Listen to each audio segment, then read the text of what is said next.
So, J. Ruud, what lovable book are we talking about today? Well, Stacey Margaret Jones, I'll give you a hint. Lapine language. Well, I have no idea. Yeah.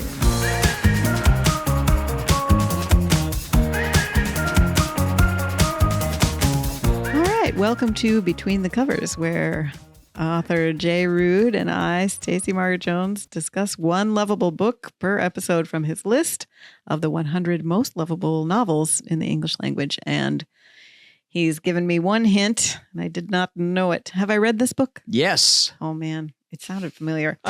Give me hint number 2, please. Hint number 2, General Woundwort of Ephrafa. Ephrafa. Hint number 3, please. Hint number 3, Hazel and Bigwig. Oh, Watership Down. Watership Down. I don't ever what's the author's name? Richard? Richard Adams. Adams, that's right. Yeah. Yes, I have read that book. That is an amazing book. Oh, so it's a book you like. Yes, I remember liking it. I don't remember anything that happens. So we'll have to talk about that. You know that experience when you've read a book and you're like, oh, and you go back to the emotional place in your brain, but you actually can't remember anything that occurred. Yeah. That's kind of... I know. That's why. It's been a long time That's why it's good to reread books. Since I've read that book. So, well, this is a book, as you know, about rabbits, anthropomorphized rabbits. Right. And you don't like cartoons. Well, so I'm trying to figure out why you like this book. I think it's probably for me in the tradition of Mrs. Frisbee and the Rats of Nim, which is another book. It was a Newbery book. My mother, as you know, is a retired librarian, and she kept us kids in the Newbery and Caldecott books every year. And the Mrs. Frisbee and the Rats of Nim was one of my favorite chapter books as a child. And I think I associate this book with that. And when you say I don't like cartoons, I think that's not applicable here because I read the book. I don't remember... I mean, I know there is a cartoon, but I don't remember ever being very into it. There was a 1978 feature film, which was cartoon, obviously. I don't think I saw it. I mean, I really enjoyed the book. So Yeah. So what list is this book on? This is one of those that I put in because I liked it and not because it was on any specific lists. But in 1972, win the Carnegie Medal. Okay. Library Association's Carnegie Medal, Mm-hmm. recognizing it as the best children's book of the year. It also won the Guardian Prize in that same category. Is he British? Yeah. So it's a British book. Yeah. Yep. That's what I thought. But in 1977, the children in California voted to give it the California Young Reader Medal in the YA category. Yeah, I think my mother may have read this book aloud to us, which is quite a commitment because it's not short, right? No, it's 413 pages. Yeah, I think she read it aloud to us, and then I think I read it again later on. But it's also not really that much for kids. There's some pretty violent things that happen in it. Well, it ain't Peter Rabbit. It's nature red in tooth and claw. When your mom's a librarian, you don't get a lot of censorship. Well, and that's a good thing. However, maybe most significantly, list-wise, in the 2003 Big Read survey of the British public, they voted Watership Down the 42nd greatest book of all time. Yeah.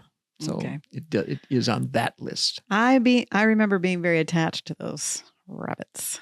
Yes. Being very invested in what happened to them. So are you up to the Down and Dirty Summary Challenge? Golden Harps of Success or Sad Trombone of Failure? Well, here's a synopsis of the story. It begins at Sandalford Warren, which is a rabbit warren. It's their home. It's their original home. Mm-hmm. And Fiver, who's Hazel's brother, Mm-hmm. is a seer. It's like a prophet. Mm-hmm. And he sees that destruction is going to come to the Warren. Sandalford Warren. And he and his brother go to the Threara, who is the head rabbit, in the Lapine language. Oh, okay. And he is unconvinced that anything's going to happen. And a prophet is always despised in his own land. at least this one was. So Hazel and Fiver talk to some other rabbits. There are 9 of them that agree to join them, and the Ausla, which is the kind of the palace guard of the rabbits, is trying to stop them from leaving and stirring up this trouble. But Bigwig, who's one of them, actually switches to their side. Whose side? The Leavers? Fiver and Hazel's. And Hazel's a dude, right? Yeah. A lot of the rabbits are named after plants and stuff. Yeah. So anyway, they head for Watership Down, and which is a place on a hill that's going to be kind of the promised land for them. On the way, they get they get off course. They get sucked into joining this other warren, which is really weird. They think everybody's it's like they're on drugs or something. Nobody's worried about anything. And it turns out that this is a place where the farmer is keeping all the predators away from the rabbits so that he can eat them eventually. And the original rabbits from Sandalford Warren escape from there. They ultimately do get to Watership Down. They start a new colony. And the second part of the book, they are looking for women. Okay. They're looking for does. So that they can it's 9 male rabbits, and this new warren of theirs is not going to survive if it doesn't have some does. So the interim warren sounds like that line about those who value security over freedom deserve neither. Well, yeah. Because they were secure, but they were not really free. Obviously. No, not at all. Interesting. One of the reasons why it's, you have to rate me on my I'm going to give you a golden harp of success. All right.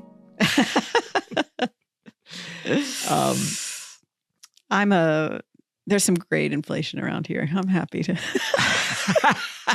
I'm a generous grader. As long as it doesn't completely suck, you're going to let me. As long as it's not 20 minutes long, I think. Anyway, going on. One of the reasons that this book is lovable. Which is my next question. I'm going to guess that might be a question of yours. Yes. Why do you love it? One of the reasons is that it retells some ancient mythic narratives. I was going to say, this sounds, you said it's Exodus, which also is biblical, Moses obviously. in the promised land, basically. Yeah. It sounds like archetypal in terms of human experiences and narratives. It's also very much like the Odyssey in a lot of ways, especially that warren that they're in on the way. Right. Because when Odysseus is trying to get home, one of the places that he and his men are kind of trapped in is the land of the lotus eaters. Mm-hmm. And they're just sort of stuck there and they can't get away. And Odysseus is trying to get his men to get going. Right. No, we're happy here. Well, it reminds me of the Brave New World episode in the Soma. Just the numbing. It's also related to the Aeneid. Right. Virgil, because in Virgil's Aeneid, Aeneas, who's this escaped warrior from Troy, who is destined, he's told by his mother Venus, right, that he's destined to found this great new empire, right, in Rome. And he's kind of led astray by Dido in Carthage, who he finally has to leave. And she burns herself on a pyre. So is Adams inspired by these famous quests to write this children's style? Or, it's a children's story because it's talking rabbits, I guess. Yeah. Or is he saying, okay, I'm going to set this in this way so that children can enjoy these stories? Or do you feel like there's more going on? Well, there is more going on. It's not just a rehashing, obviously. No, but it's it's a little bit like it's really kind of high fantasy Mm-hmm. in the category of Lord of the Rings and that kind of thing, because he creates a language for these people. Well, it sounded like the words you were saying sounded like Norse those are Lapine words. Yeah. And he gives them a culture. There are at various points in the narrative, one of the rabbits, I think it's Dandelion usually, tells a story from their mythic past. Oh, so their oral history. It's more oral legend because it's right. It's about El Ahroira, who is sort of a trickster rabbit in their mythology, and he's kind of the ideal of what a rabbit should be. Mm-hmm. He's basically kind of a Brer Rabbit. Right. And these tales get told, and they relate in some way to what's going to happen right. in this section of the book. They also communicate a value system. Yeah. A shared cultural value system. Yeah. What do you think he's able to do with talking rabbits that he couldn't do in a different setting? Like what does the rabbit culture allow the book to explore, maybe that would be harder without that kind of that particular decision? You know what I mean? Yeah. Does it have to do with the natural world as well, or? It does. Well, people have suggested it's allegorical, but that's what I was going to ask you. No, it's not. It's not meant to be allegorical. So tell us just quickly, what is the definition of an allegory? An allegory is when you have a story, each part of or each character in is essentially a symbol of something else, right. in the real world. So the rabbit is a stand-in for, in this case, I suppose a human culture, right? Okay. And he's saying no, it's just about rabbits, right? But it's you can apply it, right? I think he just asked himself what would a rabbit culture be like? Yeah. And what kind of things would they value in their mythic heroes? It's actually in 4 parts, plus that conclusion, but it's kind of divided in 2 parts. And the first part is them getting to Watership Down. The quest. Second part is, it's the quest. And the second part is we got to get some women in here. Right. And the big thing is there's this gigantic warren called Ephraphra, mm-hmm. Which is commanded by General Woundwort. Mm-hmm. And he has this long history of being a badass kind mm-hmm. of. He's really a dictator. They go to him, representatives from Watership Down go to him and ask if any of the does in his warren would like to come with them and start a new warren. And we know that before that happens, some of the does have gone to him and asked to leave. Right. Because it's overcrowded. Right. And because it's so overcrowded, they, the pups are dying in their wombs. Right. And they can't have a natural life. Right. But the general won't let anybody go. Because he's the general. He wants power over everybody. That's right. Yeah. He'll lose power if some people leave. Right. Other people might think they can leave. Right. So he doesn't let this happen, which means that they've got to have a plot that gets actually bigwig into this Ephraphra, and he talks to some of the does, and mm-hmm. they're gonna try to get them out. They're gonna try to get them out. Okay. I love the idea that, that's what makes me also want to reread the book, because like I said, I remember it fondly, but I don't remember what happened. But I love the idea that you said that he's just kind of saying, what would rabbit life be like? When they go down their hole or whatever, you don't know what happens. And that's another thing, I talk about what I talk about with my creative writing students, but I just tell them all the time, like, what do you want to explore? What lights up your mind? And I think that is, we mentioned it in the Michael Chabon, the past episode, The Cavalier and Clay. He's just writing about things that interest him, that he wants to write about. And this idea of just creating a world because it fascinates you. Yeah. And then the reader is fascinated because the writer is too, right? The writer's exploring, and so the reader can as well. Yeah. So, Apparently Richard Adams had read this book, natural history book about rabbits. And he took a lot out of that book. And then he and the writer of that book became friends. mm-hmm. And they actually went to Antarctica together. Oh, that is a callback to Cavalier and Clay. Yeah. So anyway, this episode with the does mm-hmm. is, again, it comes out of Roman mythology. Right. Because according to Lilly, shortly after the founding of the city of Rome, Romulus, this would be 8th century BC, led a group to neighboring city of the Sabines and kidnapped the women. It's called the rape of the Sabine women. Yeah. You see it in art a lot. Didn't the Icelandic people, the Vikings kidnap Celtic women to take to Iceland too? Yeah. That's why there's Celtic genes in Ireland, Icelandic people. That's why half the genes among the Icelanders are Irish. Not just stories too. Yeah. It's that's actually true. That actually happened. The Sabine women might be. Yeah, or something might have happened that became the legend. So the does in Watership Down, probably not an accurate, but it does recall this kind of myths. Yeah, and the does in Watership Down want to go. Yeah, so that's the difference between them and the children's Sabine book. Women. But you also said something about it that I want to go back to, which is that it's a children's book, but it's kind of it's got some big ideas or heavy themes.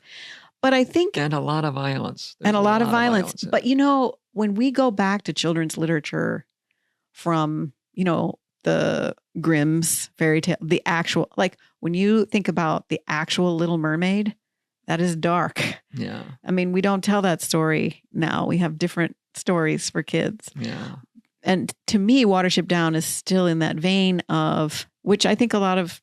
I've read that kind of literature is good for kids because they're exposed to it in a safe environment. Their fears are real, and the stories kind of show them how characters deal with the fear of a scary world, because the world is scary for kids. They don't have a lot of power and agency. They're vulnerable, and those kinds of themes can be, I think, helpful for kids in their development. And so it's interesting to me that Watership Down is really in that tradition, maybe, where it's not, I'm not going to protect you from this, right? I'm going to give it to you in all its, messiness. And that might be why it's rabbits and not people. Right. Because it puts it kind of into that category, but you still have the same thing. I was going to ask if there's a benefit to a distance that we can pretend so that we don't have to talk about it being humans. Reminds me of that book by Bruno Bettelheim called The Uses of Enchantment, which is about the fairy tales and what kids make of them and the importance of the old fairy tales. Exactly. I think that's probably what I was referring to without knowing I was referring to. Because I know there is value in scary stories for children because they know the world is scary and violent. Yeah. And stories help kind of meet that out in manageable doses in a safe way, right? And you see it happening in the book with the stories of the mythic rabbit. Yeah. Yeah. Another thing that happens in the book is that there's a real contrast between Hazel and General Woundwort. Yeah. The dictator. Because he...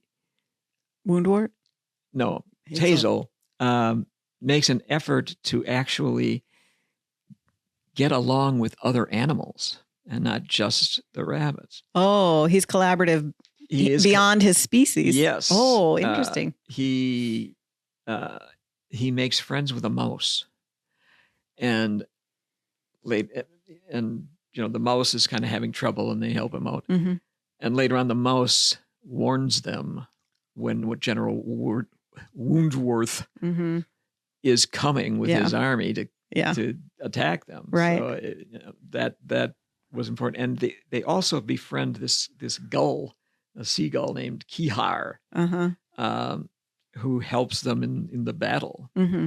and then he will come to visit them again every year when he migrates. So it's this story about collaboration, I think not just among yourselves, but among the other people in the universe. Yeah, the wider community. And I think that's incredibly gratifying for children, because children have that natural inclination, right? To be social, to reach out, to, I'll help you, you help me.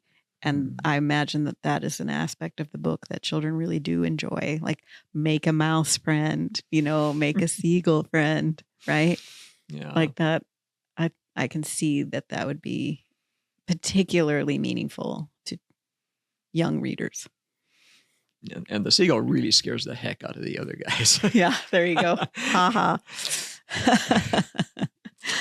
Awesome. Well, any other points about this before we move on? It sounds very lovable to me. It is very lovable. And if you haven't read this book, what the heck's the matter with you? Well, you really should read it. You really ought to read it. Did you read it again this time, or did you listen to it? No, I read it. You reread it. Yeah. Okay. I want to go a little bit off topic, but just because I'm curious, what if you were going to explore something, like he's made a fantasy world, or, high fantasy. If there was, it wouldn't have to be fantasy, but if there was anything you could explore in a book, what would you choose? Just any world where you're just exploring, you're writing it to explore it because you're interested and you love it. Well, I'd be exploring the medieval world. Well, I walked right into that one, didn't I? In fact, I am doing that. King Arthur's Court and Robin Hood. Sherwood Forest. Okay. I was just as curious. in my recent publication, the novel Treasure of Sherwood. Well, yeah, I mean, obviously that interests you, and you have a lifetime of knowledge to put into it, to back it up. What would you explore?